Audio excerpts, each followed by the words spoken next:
Hello বন্ধুরা, আমি পিউ। আমি ভালো আছি। তোমরা কেমন আছো? আমি বানিয়েছিলাম সেদিন মিক্সড ফ্রাইড রাইস, তো সেটার রেসিপি শেয়ার করছি।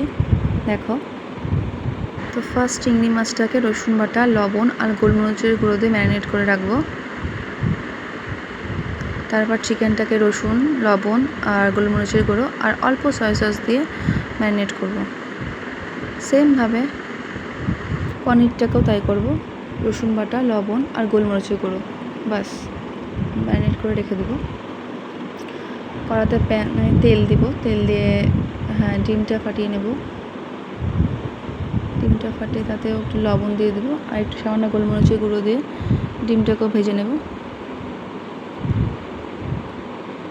ডিমটাকে ভেজে গুঁড়ো গুঁড়ো করে নেব, বেশি গুঁড়ো করবো না।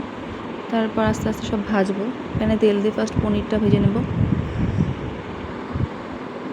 পনিরটা ভাজবো আগে, কেন? কারণ হচ্ছে মাংসের ফ্লেভার, চিংড়ি মাছের ফ্লেভার যাতে পনিরে না ঢুকতে পারে, এই জন্য আগে পনিরটা ভেজে নেব। তারপর আগে বাদ বাকিগুলো ভাজবো। তারপর চিকেনটা ভেজে নিলাম। নেক্সট পাশে কড়াইতে আমি তেল দিয়ে বসিয়ে দিলাম।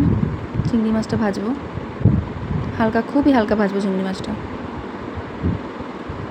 তারপর পাশে কড়াইতে তেল দিয়ে রসুন আর আদা কুচিটা ফোড়ন দিয়ে দেবো, কাঁচা লঙ্কা কুচি, পেঁয়াজ কুচি হালকা ভেজে নেব। তারপর সবজিগুলো কেটে রেখেছি, বিনস, গাজর। আমার ঘরে এটাই ছিল, আমি এটাই দিয়েছি। তোমরা ক্যাপসিকাম দিতে পারো, ক্যাপসিকামটা আমার ঘরে ছিল না, তাই আমি দিইনি। তারপর কাজু কিশমিশ দিয়ে লবণ দিয়ে সেটাকে ভেজে নেব।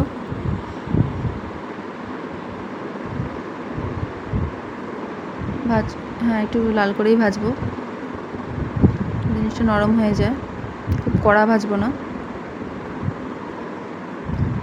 তারপর মোটামুটি ভাজা হয়ে গেলে একটু সয়া সস আর একটু ভিনেগার দিয়ে দেবো।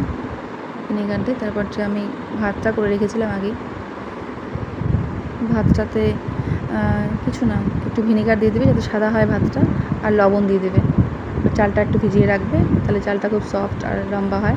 আমি চাল এক্সট্রাভাবে কিনে নিই, আমার ঘরের খাওয়ার চাল দিয়ে আমি করেছি। তোমরা চালটা যদি একটু ভালো নিতে পারো তাহলে দেখতে সুন্দর হবে জিনিসটা। তো আমি যে রেগুলার চাল ইউজ করি ঘরে, সেই চালটা দিয়ে আমি করেছি, ঠিক আছে? তো মোটামুটি তো আমি এখানে 2 চামচ চিনি আর স্বাদ মতন নুনটা দিয়ে দিয়েছি। তোমরা তোমাদের স্বাদ মতন চিনি আর নুনটা দিয়ে দেবে। আর আমি ঘি ইউজ করব না, কারণ রসুনের একটা গন্ধ আছে, জন্য ঘি দিই না। আর হ্যাঁ, গরম মশলা, অবশ্যই গরম মশলা, শাহি গরম মশলাটা ইউজ করবে, খুব সুন্দর ফ্লেভার আসে। আর পাশে চিকেন বসিয়েছি, বাস।